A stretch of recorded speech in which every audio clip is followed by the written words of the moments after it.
Hello everyone. इस video में हम बात करेंगे कुछ वैसे वर्ड्स के बारे में जिनका कि किसी भी वाक्य में कॉन्ट्रास्ट यानी विपरीत परिस्थितियों को शो करने के लिए यूज किया जाता है। तो वो वर्ड्स हैं दो, ऑल्दो, इवन दो, डिस्पाइट और इन स्पाइट ऑफ। अब हम बात करेंगे इन वर्ड्स का सेंटेंस में हम किस तरह यूज करते हैं, क्या पर्पस है। पर्पस तो वैसे हमने जान लिया है कि हम कॉन्ट्रास्ट शो करने के लिए किसी सेंटेंस में हम इसका यूज करते हैं।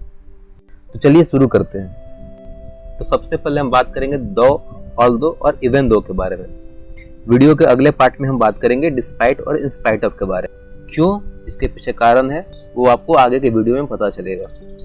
तो जो वर्ड्स दो, ऑल्दो और इवन दो हैं, इनका यूज जैसा कि हमने पहले ही बात कर लिया है कॉन्ट्रास्ट शो करने में किया जाता है, यानी विपरीत परिस्थितियों के बारे में बात करने में किया जाता है। जैसे कि आपके सामने कुछ सिचुएशन है। सपोज कि इंडिया में कोई टेस्ट क्रिकेट चल रहा है, फर्स्ट डे है, फ्लैट विकेट है, बॉल स्पिन नहीं हो रही है, बॉल स्विंग नहीं हो रही है, अच्छा बैटिंग कंडीशन है।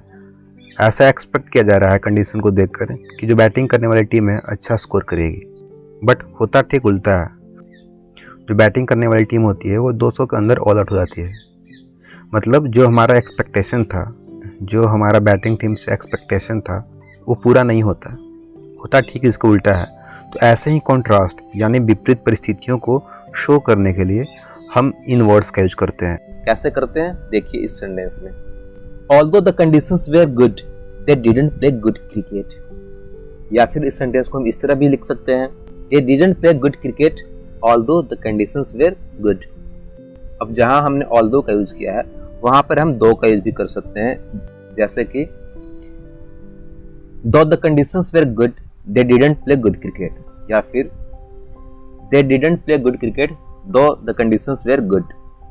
तो दो और although के बीच डिफरेंस सिर्फ इतना है, दो का यूज हम रेगुलर या फिर फॉर्मल वे में नहीं करते हैं। इसका ये बिल्कुल मतलब नहीं है कि हम although का हमेशा यूज फॉर्मल वे में करते हैं। सिर्फ हम दो का यूज इनफॉर्मल वे में करते हैं, स्पीच फॉर्म में करते हैं। ज़्यादा रिटन फॉर्म में दो का यूज नहीं होता है। एक और डिफरेंस क्या है, दो का यूज हम सेंटेंस के अंत में भी कर सकते हैं, सेंटेंस के एंड में भी कर सकते हैं। ऐसा although के साथ नहीं है। जैसे हम बोल सकते हैं The conditions were good, they didn't play good cricket though। Sentence का मतलब है हालांकि जो प्लेइंग कंडीशंस थे, मतलब खेलने के लिए जो स्थितियां थी, वो काफ़ी आसान था, काफ़ी अच्छा था, इसके बावजूद वे अच्छा क्रिकेट नहीं खेल सके। यहाँ पे एक और छोटी सी बात, आपने देखा होगा कि जब हमने although का स्टार्ट में यूज किया था तो सेंटेंस के पहले पार्ट जो फर्स्ट क्लॉज है उसके बाद हमने कॉमा का यूज किया था। बट वहीं पे जब हमने दो या although का यूज सेंटेंस के मिडिल में किया था तो वहाँ पे हमने कॉमा का यूज नहीं किया था। तो पंक्चुएशन का भी आपको ध्यान रखना है। पंक्चुएशन भी काफ़ी इंपॉर्टेंट है, किसी सेंटेंस में आकर कभी कभी उसके पूरे मीनिंग में चेंजेस ला सकता है। अब बात आती है इवन दो की। इवन दो का क्या वर्क है, तो इवन दो although का एक स्ट्रॉन्गर फॉर्म है। मतलब इसका यूज एम्फेसिस ऐड करने में किया जाता है, मतलब किसी बात को ज़्यादा जोरदार तरीके से रखने में इवन दो का यूज किया जाता है। जैसे कि अगर हम बोलेंगे even though the conditions were very easy, they played terrible cricket. हालांकि कंडीशन बहुत ज़्यादा आसान था, उन्होंने काफ़ी बुरा क्रिकेट खेला। ऐसे वाक्यों का हम किसी की आलोचना करने के लिए प्रयोग करते हैं। अब चलिए एक सेंटेंस और देखते हैं। Even though I invited Rahul to my birthday party, he didn't come. इसका मतलब मैंने राहुल को अपने बर्थडे पार्टी में बुलाया, फिर भी वो मेरे पार्टी में नहीं आए। इस सेंटेंस को हम इस तरह भी लिख सकते हैं, Although I invited Rahul to my birthday party, he didn't come। अंतर सिर्फ इतना है, जैसा कि मैंने बताया, जब हम इवन दो का यूज करते हैं तो हम कुछ ज़्यादा एम्फेसिस दे रहे होते हैं, कुछ ज़्यादा जोर दे रहे होते हैं अपेक्षा की although और दो के। यहाँ पे अगर हमने इवन दो का यूज किया है तो इसका मतलब है कि राहुल कुछ ज़्यादा ही इम्पोर्टेंट पर्सन था जिसे कि मैंने बुलाया और नहीं आया, और उसके नहीं आने से मुझे कुछ ज़्यादा ही दुख हो रहा है। अब इस सेंटेंस को हम इस तरह भी लिख सकते हैं, I invited Rahul to my birthday party but he didn't come, जो कि काफ़ी कॉमन वर्ड है, बट जिसका कि आप धड़ल्ले से यूज करते हैं हर जगह, और ये गलत भी नहीं है, बिल्कुल सही है, आप यूज कर सकते हैं बट का।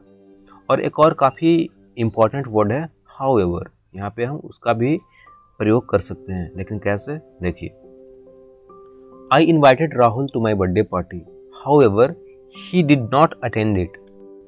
आपने यहाँ पे एक चीज़ नोटिस किया होगा कि इस सेंटेंस को कुछ ज़्यादा ही फॉर्मल वे में बोला गया है।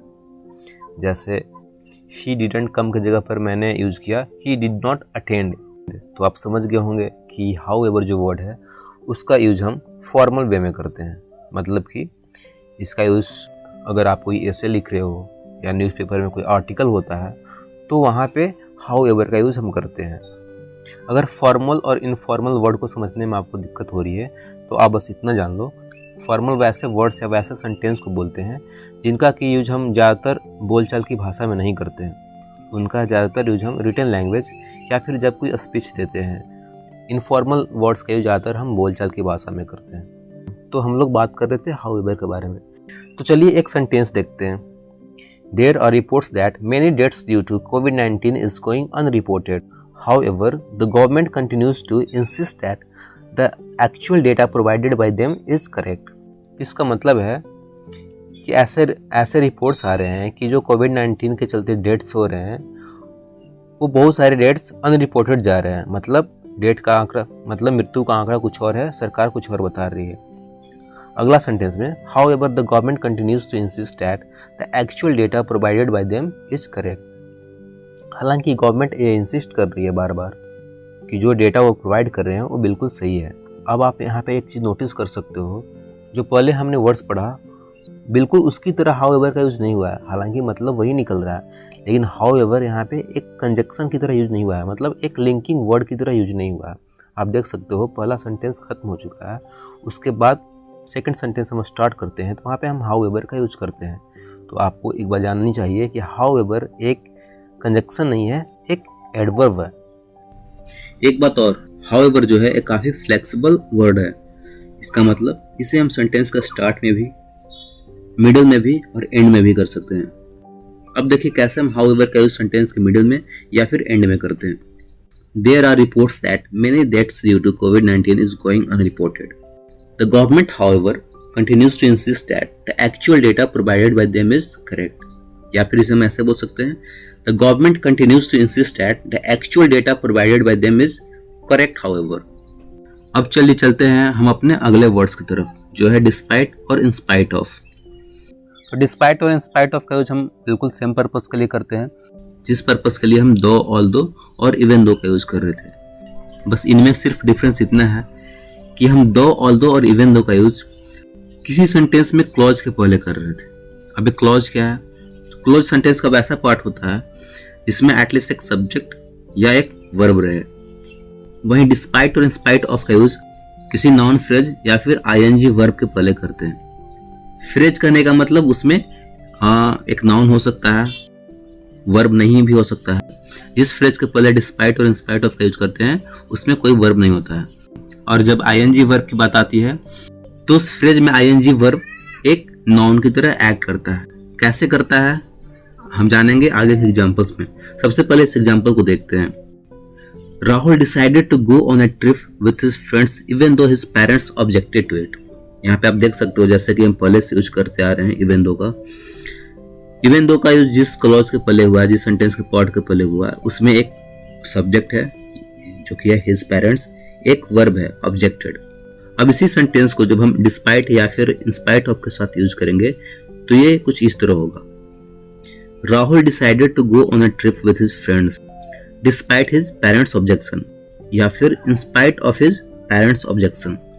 हम डिस्पाइट और इंस्पाइट ऑफ में से किसी एक का यूज कहीं भी कर सकते हैं, दोनों का यूज सेम पर्पस के लिए होता है। एक सामान्य गलती जो लोग यहाँ पे करते हैं उसका आपको ध्यान रखना होगा।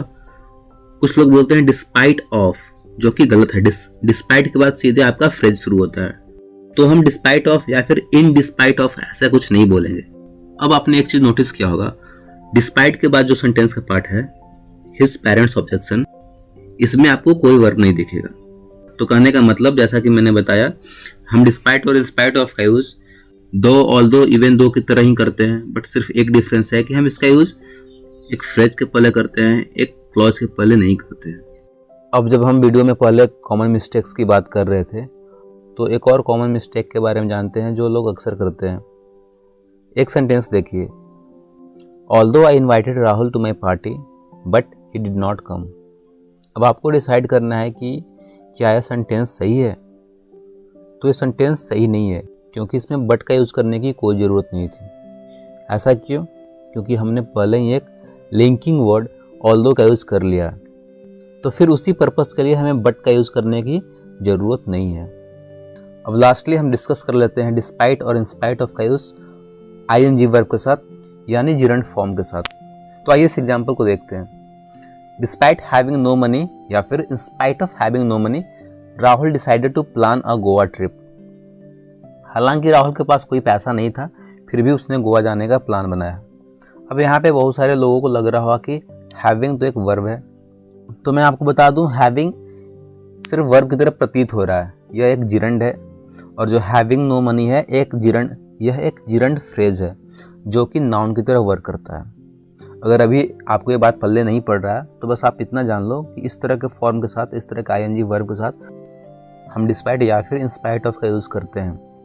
आगे के वीडियो में जब हम जिरंड के बारे में पढ़ेंगे तो हम वहाँ जानेंगे जिरंड क्या होता है, जिरंड फ्रेज क्या होता है, और जिरंड फ्रेज नाउन की तरह वर्क कैसे करता है और क्यों करता है। तो अब हमने सारे वर्ड्स के बारे में बात कर लिया जिनका यूज हम कॉन्ट्रास्ट शो करने में किसी सेंटेंस या किसी पैराग्राफ में करते हैं। तो आई होप कि इन वर्ड से रिलेटेड आपके सारे डाउट्स क्लियर हो गए होंगे। अगर फिर भी कोई डाउट बचा है तो let me know in the comment box. और अभी आपके स्क्रीन पर कुछ क्वेश्चंस हैं जिनमें आपको एरर से स्पॉट करने हैं, तो खुद को टेस्ट करें आपने अभी कितना सीखा। तो अगर आपने इस वीडियो से कुछ सीखा तो इस वीडियो को लाइक करें और ऐसे ही और सारे वीडियोज़ के लिए इस चैनल को सब्सक्राइब करें। So thank you for watching and see you soon.